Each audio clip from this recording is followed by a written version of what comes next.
Hi,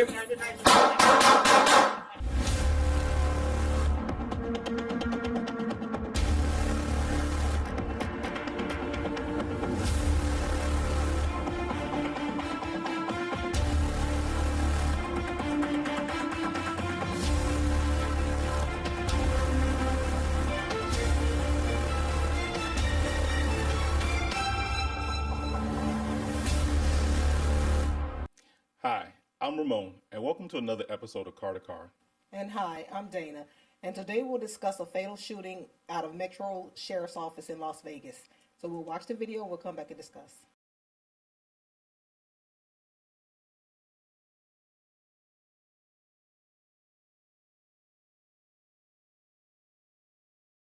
Kick it!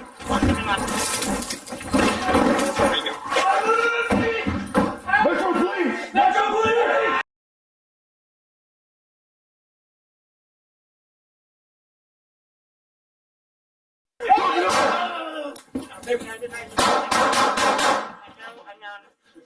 Put your hands up! Okay, so on this incident, I had to bring my paper because my notes, because there's some things I needed to say. I brought my other glasses, my readers, because this shooting is far too important to miss out on some of these key verbiages.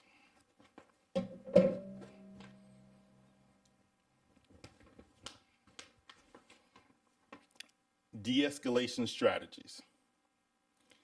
Utilize available cover when possible. Conduct a quick and thorough assessment of the situation before discharging your weapon. Force continuum.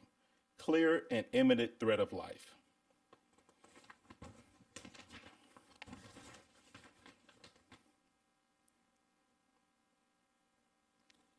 Did not allow time for compliance. Excessive use of force. No imminent threat. So that's where I'm starting on this. When I look at this shooting, I'm extremely disturbed because someone called for help and the person that called for help winds up dying. As a law enforcement officer, when I'm responding to a situation, I have to be in a condition in a mindset that I'm ready to take on whatever situation happens. But I also have to be in a position that I'm under control, I see what I see, and that I allow whatever threat that happens, I'm able to deal with the threat.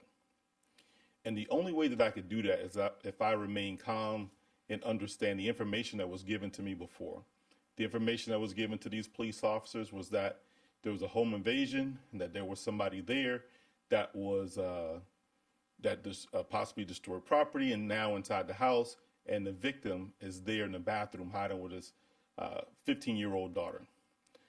So me and my partners, we kick in the door, we start doing this building search, and we see two people. We see two people standing there like deer in the headlights. Their hands are against the door there with the knife, not moving. Nobody's moving. I'm giving commands. I'm shining my light. I'm saying police. At that point, I'm thinking to myself, okay, I got cover. I just turned the corner. Let me utilize this cover. Cover gives you time. You have to slow these things down. This officer didn't slow it down, didn't allow for the commands that he was stating to be adhered to.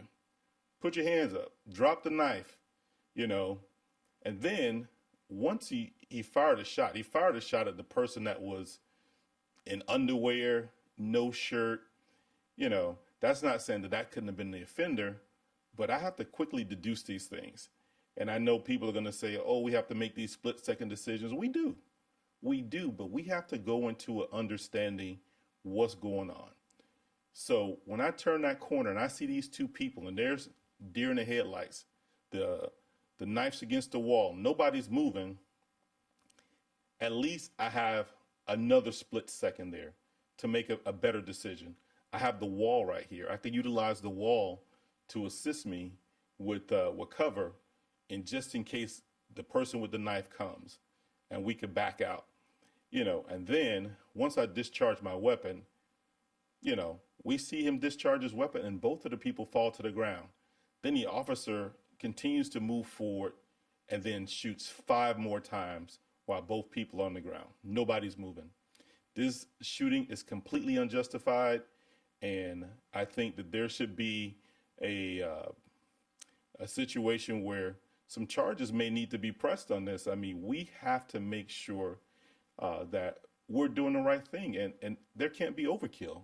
What do you think? I totally agree, and I just want to, you did a good job assessing it, and I just want to make sure to hone in on managing fear, preparing the mind for what you will encounter while you're en route to the call, reviewing the information so that gives you an idea who your suspects will be, especially when it says a male is home with his 15-year-old daughter, and so that lets you know that it's a male caller, and that's going to be your victim. So when you encounter 2 people, and one is a female and one is a male, especially if he's only in his underwear, it's 12:40 a.m. in the morning, so you would assume that's the person more likely to have been asleep when he was accosted with this situation. So you have to be prepared for that in that high stress situation, to slow it down. And also, after your shots, reassess your threat, because there was no threat for the first shot, but after the first shot, reassess to see if you are truly threatened. I agree. I remember when we first came on, we were taught shoot until the threat stops. If someone's moving forward, that threat's coming towards you, you're going to discharge your weapon until the threat stops. Now, as time has gone on, we're smarter, and training has been different. We're double tap, assess, double tap, assess. And what I mean by double tap is 2 shots, assess, 2 shots, assess. And so that's what needs to be done here. I see a lot of these videos where officers are just indiscriminately shooting. We have to know what we're shooting at, understand the backstop, things of that nature. And so on this one here, it was just, oh, hey, drop the knife. I see a threat. Let me shoot. Literally, as soon as he rounded the corner, and he sees these 2 individuals, he didn't have time as a police officer to assess himself. I don't know what was going through his mind. I don't know if it was fear. And, fear's not always bad as a police officer. There's going to be some level of fear because fear keeps you on your toes. But also what happens is that training helps you. So I would suggest that this police officer and the other officers of this police department, we have the FATS machine. I can't think of what it stands for now. Right now, but the FATS machine is a machine that does these different scenarios, and while the scenarios are going on, it may be a scenario like this, a shoot don't shoot scenario. And so our department did a really good job of preparing us for these shoot don't shoot scenarios. And then we took it a step further, and there was I think it was called the Megget machine, and the Megget had where it actually shot paintballs back at you. So this department, I don't know what their training is like. If they're not doing this type of training, they have to, because it's going to save people's lives. Because the ultimate thing that we have as police officers is the ability to take someone's life and liberty. And, for me, this was a bad shooting all around. The first shot and the subsequent shots. Yeah. So I would like to leave with this. I was always trained to watch the hands because that's what's going to kill you. And in this instance, everybody's hands was visible. It was up. The victim in this case actually pinned, who was screaming for help, mind you, had the knife in the suspect's arm, the home invader's arm, pinned upward. So we could see all the hands, and there was a little bit of time to give verbal commands and to see if they complied, because he at least had the knife pinned up. So just slow it down and train for situations like this. So do you have anything? That's all I have. That's all I have. It's just, I'm disappointed that this happened. And, sorry for the loss for the family. And, I'm sure the police officer is going to go through something traumatic as well, being involved in a shooting. But this was just extremely disappointing with how the police handled the situation. Absolutely. And with every incident, we can always learn from others' mistakes. So with that, there's another episode of Car to Car. Please be sure to like, share, and subscribe. Until next time.